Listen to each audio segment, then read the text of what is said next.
Iran की धरती तप रही है, इजराइल के फाइटर जेट्स आसमान चीर रहे हैं और चीन की नजरें पूरी दुनिया के समंदर पर टिकी हैं। अमेरिका अपनी चालें चल रहा है और रूस अपने मोहरे फिट कर रहा है। पूरी दुनिया को लग रहा है कि खेल सिर्फ बारूद और मिसाइलों का है। लेकिन इसी महायुद्ध के बीच, मिडिल ईस्ट की इस भयंकर आग के बीच, इजराइल ने भारत को एक ऐसा ब्रह्मास्त्र सौंप दिया है जिसके बारे में बीजिंग से लेकर वॉशिंगटन तक किसी ने सपने में भी नहीं सोचा था। एक ऐसा तोहफा जो न तो रडार में आता है और न ही जिससे बम गिरते हैं, लेकिन ये भारत को उस एलीट क्लब में बिठा देगा जहां पहुंचने की हसरत दुनिया के आधे देश रखते हैं। आखिर क्या है वो राज जो लक्षद्वीप की लहरों के नीचे दबा हुआ है? क्या भारत ने समंदर को ही अपनी सबसे बड़ी ताकत बना लिया है? और सबसे बड़ा सवाल, जब दुनिया पानी के लिए तरस रही होगी, तब भारत के पास वो कौन सी चाबी होगी जो उसे दुनिया का नया वाटर किंग बना देगी? ईरान और इजराइल के बीच तनाव चरम पर है, लेकिन इसी शोर शराबे के बीच एक बहुत ही खामोश और बेहद ताकतवर डील ने हकीकत का रूप ले लिया है। इजराइल, जो टेक्नोलॉजी का गॉडफादर माना जाता है, उसने भारत को समंदर की वो ताकत दे दी है जो आने वाले समय में गेम चेंजर साबित होने वाली है। हम बात कर रहे हैं खारे पानी को अमृत बनाने की कला की। ये सिर्फ पानी नहीं है, ये भारत की वो एनर्जी इंडिपेंडेंस है जो हमें खाड़ी देशों के तेल के चंगुल से आजाद कर देगी। आज 2026 में लक्षद्वीप के नीले समंदर के बीच एक ऐसी मशीन खड़ी हो चुकी है जो न सिर्फ प्यास बुझा रही है बल्कि भारत की किस्मत भी लिख रही है। ये भारत का पहला ओशन थर्मल एनर्जी कन्वर्जन यानी ओटेक आधारित डीसैलिनेशन प्लांट है। ये नाम सुनने में जितना टेक्निकल है, इसका असर उतना ही देसी और धमाकेदार है। भारत अब वो करने जा रहा है जो अब तक नामुमकिन लगता था, समंदर के खारे पानी से बिजली बनाना और उसी पानी को फिल्टर करके घर घर तक पहुंचाना। अब जरा पीछे मुड़कर देखिए, साल 2017 की वो तस्वीरें याद हैं? इजराइल का ओल्गा बीच, जहां प्रधानमंत्री नरेंद्र मोदी और बेंजामिन नेतन्याहू समंदर के किनारे नंगे पैर टहल रहे थे। उस वक्त दुनिया को लगा था कि ये बस एक दोस्ती वाली मुलाकात है, लेकिन असल में उस दिन एक बहुत बड़े बदलाव की नींव रखी गई थी। उस बीच पर एक खास गाड़ी खड़ी थी, जीएल वाटर टेक्नोलॉजीज का एक चलता फिरता प्लांट। नेतन्याहू ने मोदी जी को दिखाया था कि कैसे समंदर का नमकीन पानी मिनटों में पीने लायक मीठा पानी बन जाता है।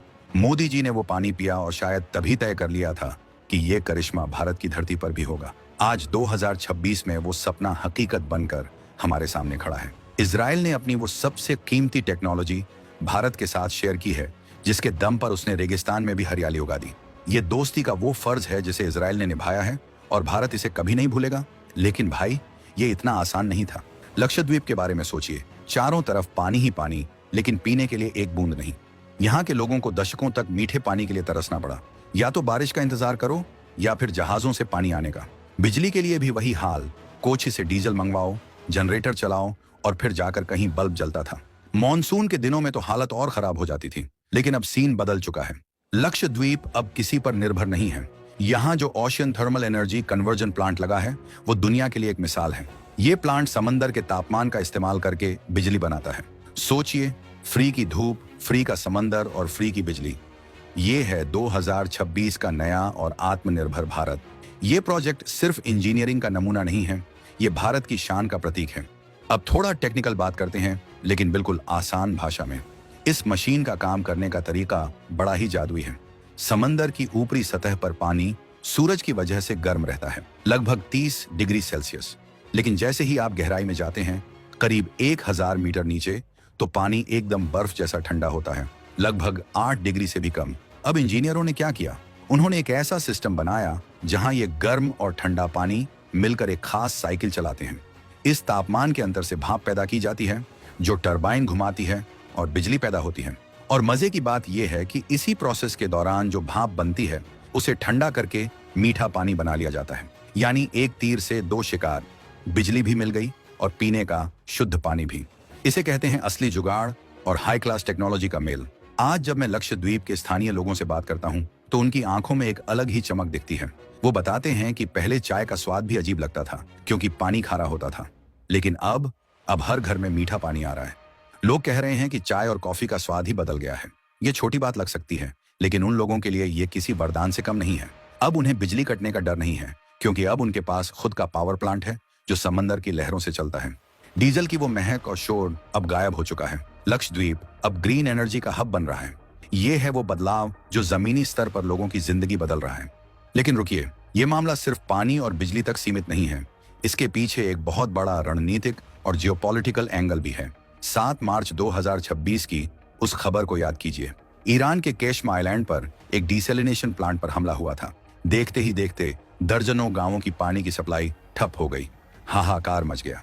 उस घटना ने पूरी दुनिया को एक कड़ा सबक दिया कि पानी के प्लांट आज के दौर में सोने की खान जैसे हैं। अगर दुश्मन को किसी देश को घुटनों पर लाना है तो वो उसकी पानी की सप्लाई काट देगा। भारत ने इसी खतरे को भांप लिया था। लक्षद्वीप हमारे देश का वो हिस्सा है जो सामरिक दृष्टि से बेहद संवेदनशील है। अगर यहाँ भारत ने खुद के स्वदेशी और आत्मनिर्भर प्लांट लगा लिए हैं तो इसका मतलब है कि कल को कोई संकट आए तो हमारे द्वीप सुरक्षित रहेंगे। हमें किसी बाहरी मदद की जरूरत नहीं होगी। इजराइल ने भारत को यह टेक्नोलॉजी देकर चीन के गाल पर एक करारा तमाचा जड़ा है।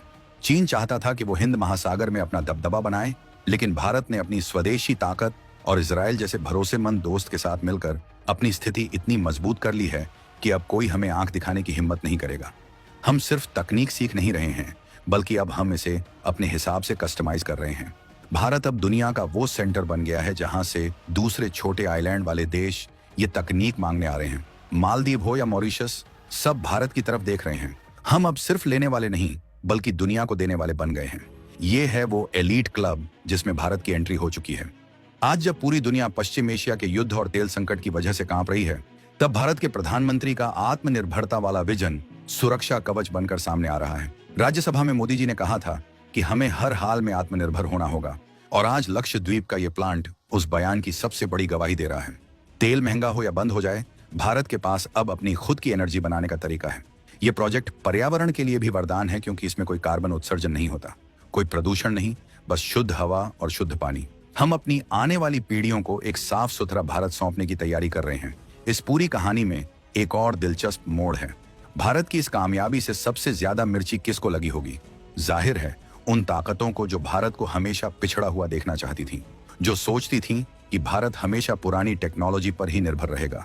लेकिन 2026 का भारत अलग है। यहाँ का युवा, यहाँ के वैज्ञानिक और यहाँ की सरकार रिस्क लेना जानती है। ओशन थर्मल एनर्जी का ये मॉडल दुनिया के लिए एक केस स्टडी बन गया है। इजराइल ने तो हमें रास्ता दिखाया, लेकिन उस रास्ते पर दौड़ना और अपनी मंजिल तक पहुंचना, ये पूरी तरह से भारतीय टैलेंट का कमाल है। केंद्रीय मंत्री जितेंद्र सिंह ने भी साफ कर दिया है कि अब बिजली कटौती जैसे शब्द लक्षद्वीप की डिक्शनरी से बाहर हो जाएंगे। अब आप खुद सोचिए, जिस देश के पास 7,500 किलोमीटर से ज्यादा लंबी कोस्ट लाइन हो, अगर वो समंदर के पानी को अपनी ताकत बना ले तो उसे दुनिया की कोई भी ताकत कैसे रोक सकती है? ये तो बस शुरुआत है।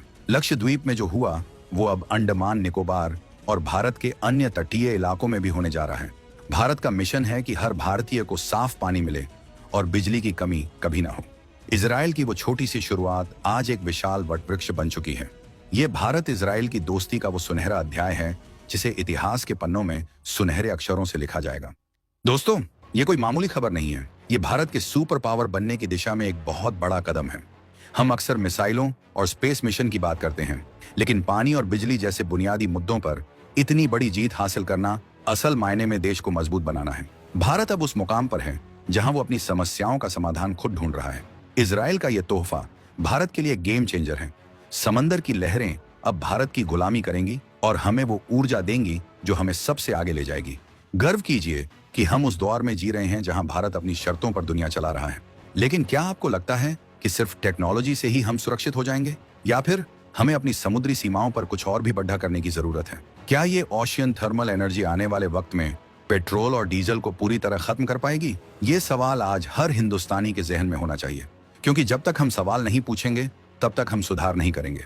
भारत की ये छलांग चीन और पाकिस्तान के लिए एक वार्निंग है कि भारत अब वो पुराना खिलाड़ी नहीं रहा, अब वो नियम बनाने वाला देश बन चुका है। इस वीडियो के अंत में मैं आपसे सिर्फ इतना पूछना चाहता हूँ, क्या आपको गर्व महसूस हो रहा है कि भारत अब इजराइल जैसी वर्ल्ड क्लास टेक्नोलॉजी को न सिर्फ अपना रहा है, बल्कि उसे और भी बेहतर बना रहा है? इजराइल ने जो साथ दिया है उसके बारे में आपकी क्या राय है?